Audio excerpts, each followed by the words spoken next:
Salve, irmãos. Essa é a nossa 18ª aula, Apocalipse, parte 4. É sobre os sinais simbólicos. O Apocalipse, ele todo trabalha com muita simbologia. Então nós temos nesses capítulos, que está sendo abordado pela parte 4, a figura da mulher e do dragão. Essa figura da mulher, ela no primeiro momento, ela nos remete a Eva, pelo fato de Eva, as dores de parto. As dores de parto nos remete a Gênesis. E Maria, nós também usamos a figura da segunda Eva. A primeira veio a queda, a segunda a salvação. Através da primeira veio a queda, através da segunda a salvação. Na figura do Salvador. E a terceiro símbolo da mulher é a igreja. Essa igreja que foi prefigurada por Maria.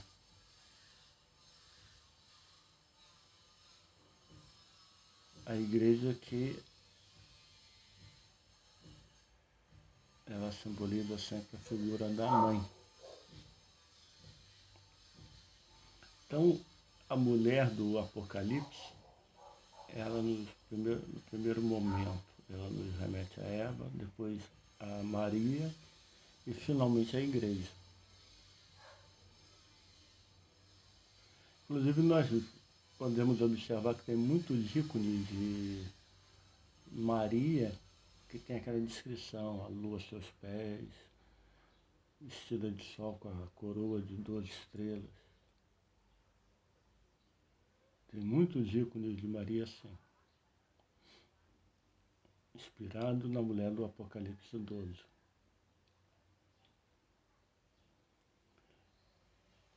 Mas finalmente ela o símbolo maior vai ser a igreja. Maria, ela simboliza também a igreja, ela prefigura a igreja.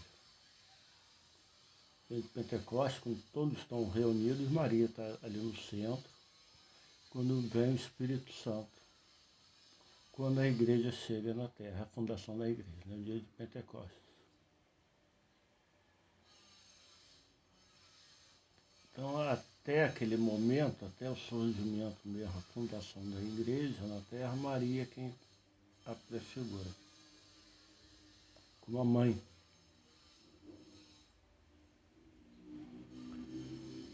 E o dragão,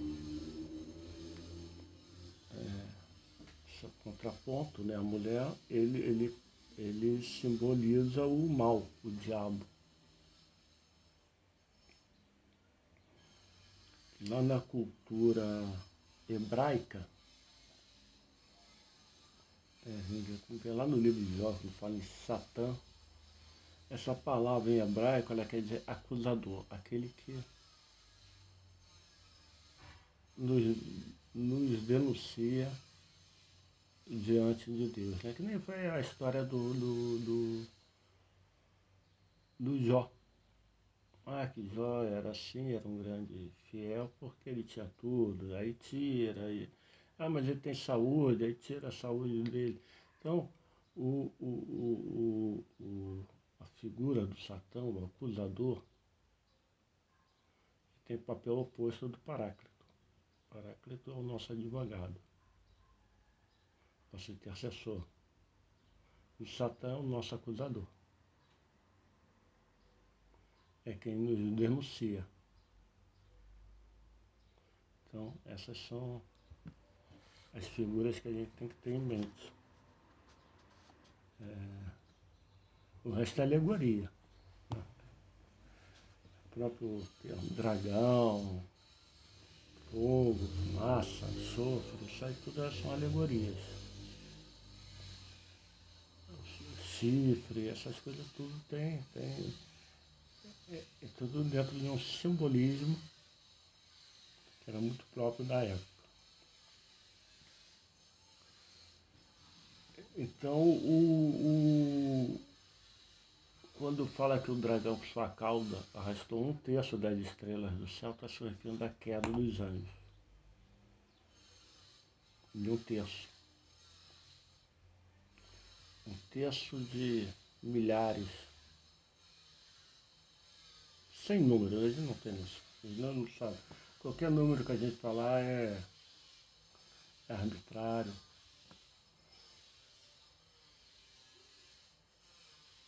E continua com a peleja do dragão com o anjo, com os anjos, chefiados por Miguel.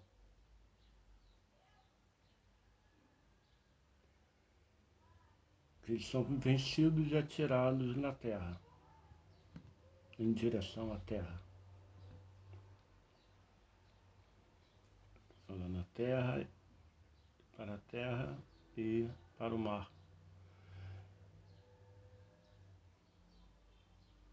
O dragão, na época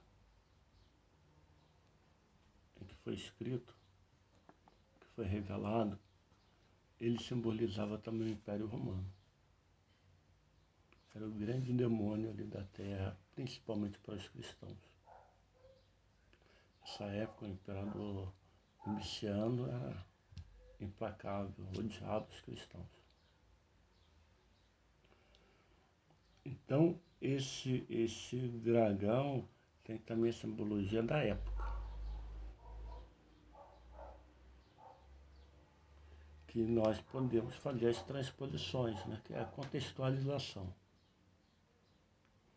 Não pode estudar as escrituras só naquela época, a gente tem que trazer para ela ter sentido nos dias de hoje. Senão é como se estivéssemos lendo um livro de história. Mas a Bíblia não é propriamente um livro de história, um livro de ciência. Não vamos fazer essa confusão. A Bíblia são revelações para nos guiar para uma vida espiritual. Ela não está competindo nem com história, nem com a ciência. Se eu quiser pegar a história do povo hebreu, tem o livro do Flávio José. Escreveu a história dos hebreus, a história das guerras, enfim. Aí vai ter um detalhe de um historiador.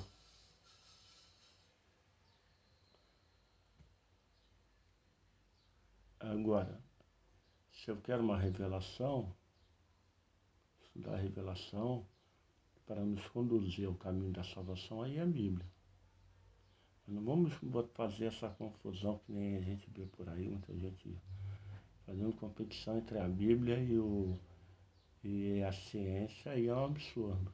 Aí cai no ridículo de achar que a Terra é plana, é tão primária, extremamente primário. É uma comparação até grosseira.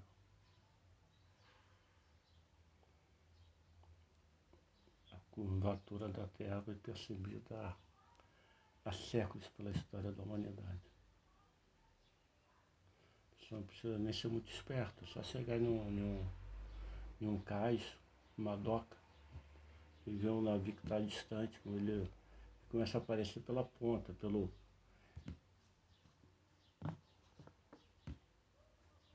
dos mastros, e vai indo. Ele não aparece uma coisa pequenininha que vai crescendo, não, ele aparece uma ponta. Além de, depois que ele cruzou o horizonte, aí sei que ele aparece inteiro, aí ele vai se aproximando. Mas antes a gente só vê parte dele, devido a redondeza da Terra, né, a curvatura. É coisa tão primária, tão grosseira que... Mas é bom sempre alertar, a ciência não tem nada a ver com Bíblia. Bíblia é livro de ciência. Não é para competir com a ciência. É comparar, pegar a Bíblia e pegar dados. Não tem nem lógica esse tipo de comparação. Para comparar com livros de história. Não tem lógica. Esses escritores da Bíblia não eram historiadores nem cientistas. A preocupação deles era outra. Era a salvação da alma, não com ciência. Ciência, história são seculares, são coisas do mundo. Não vamos misturar uma coisa com a outra, que a gente cai no ridículo, no absurdo.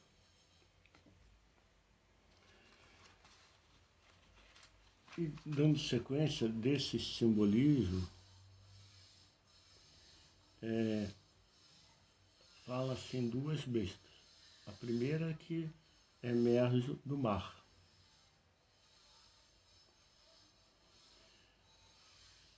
Essas figuras, elas é quase como se fosse uma paródia das coisas divinas. Ela em si, é que elas são figuradas, essas figuras, como blasfemas.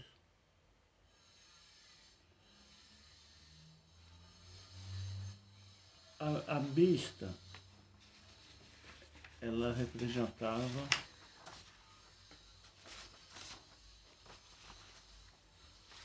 a oposição terrena, né? O inimigo terreno, um líder terreno. Nessa época não tinha besta maior para eles do que foi o Domiciano. Na época de Paulo, alguns anos antes do que desse período aqui, vamos falar aí na faixa de 30 e poucos anos, era Nero, grande besta do momento. Também matou muitos cristãos. Inclusive, é incrível que tenha a morte de Pedro e de Paulo por Nero.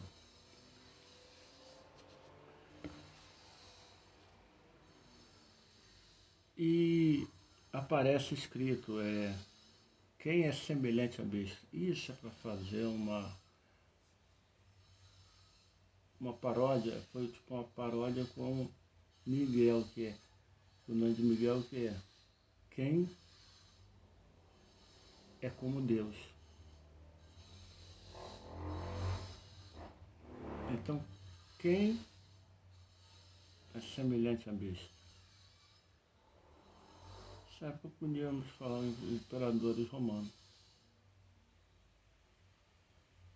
Então, muito aquém de Miguel. Mas foram usados termos equivalentes. E nesse período é dado à besta poder de, durante 3 anos e meio,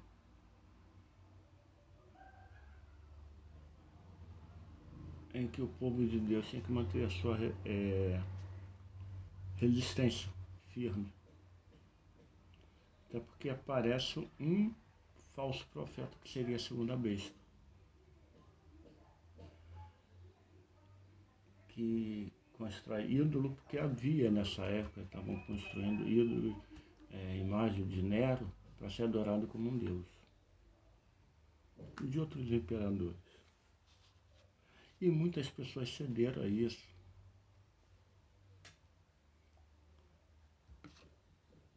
Até pessoas que já estavam próximas da igreja ou já estavam na igreja cederam a essa adoração. Essa é uma questão. Que aí quando fala na marca da besta, aqueles que se renderam à besta.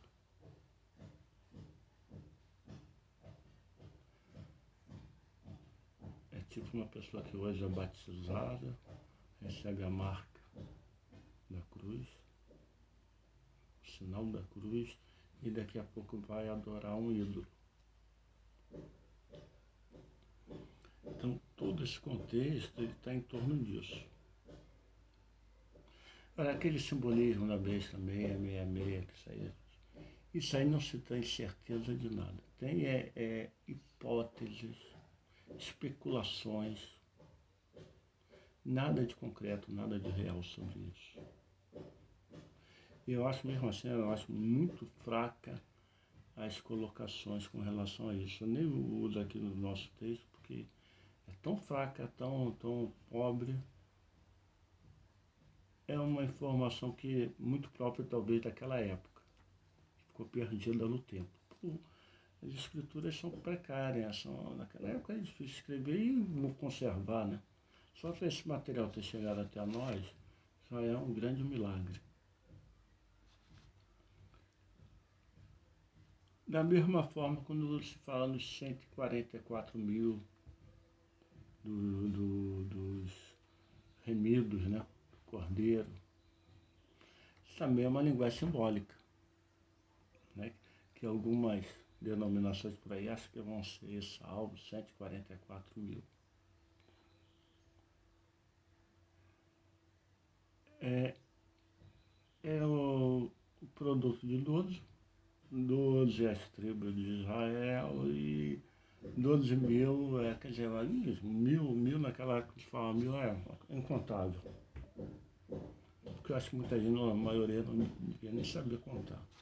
Então 1000 era um absurdo. 144 mil eram 12 mil vezes, né? 12 vezes 12 vezes 1000 vezes. Então,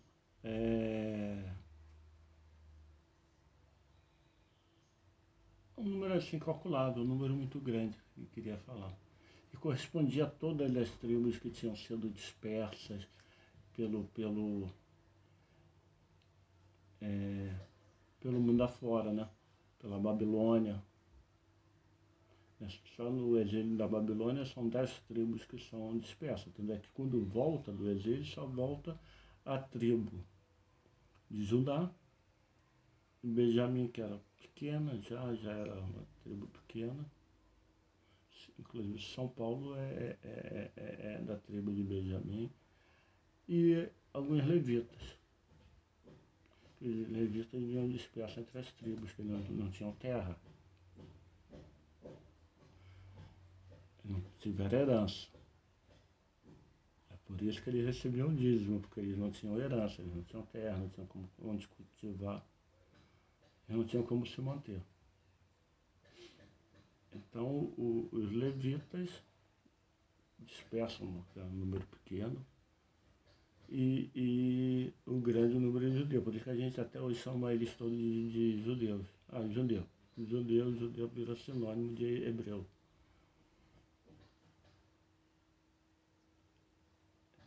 E as tribos dispersas, eles ficaram pelo resto da Europa, e depois com a segunda dispersão, da destruição de Roma, aí saiu todo mundo. Aí foi todo mundo para a Europa. Alguns foram para a Ásia, mas a maioria para a Europa. Diz que na Europa tem muitos descendentes de judeus, entre os portugueses, entre os espanhóis. Então tem gente que faz até estudo do sobrenome das famílias que chegam a essas pessoas. Quer dizer, conclui que eram descendentes de judeu, conforme o sobrenome. Eles eram obrigados a se tornar cristão novo pela Inquisição, enfim.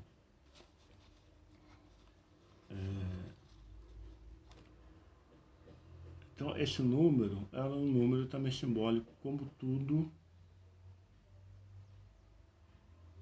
no Apocalipse. E, finalmente, aqui nós temos a parte dos 7 anjos que anunciam a chegada do julgamento. Iniciam-se 3, aí depois vem um quarto anjo, proclama a bem-aventurança dos que morreram do Senhor. Aí surge um quinto anjo que já diz, agora já está na hora de ceifar. Vem o 6, que sai do santuário com a foice, que era o símbolo, né, da ferramenta usada para ceifar. E o sétimo anjo, ele manda o sexto ceifar a vinha.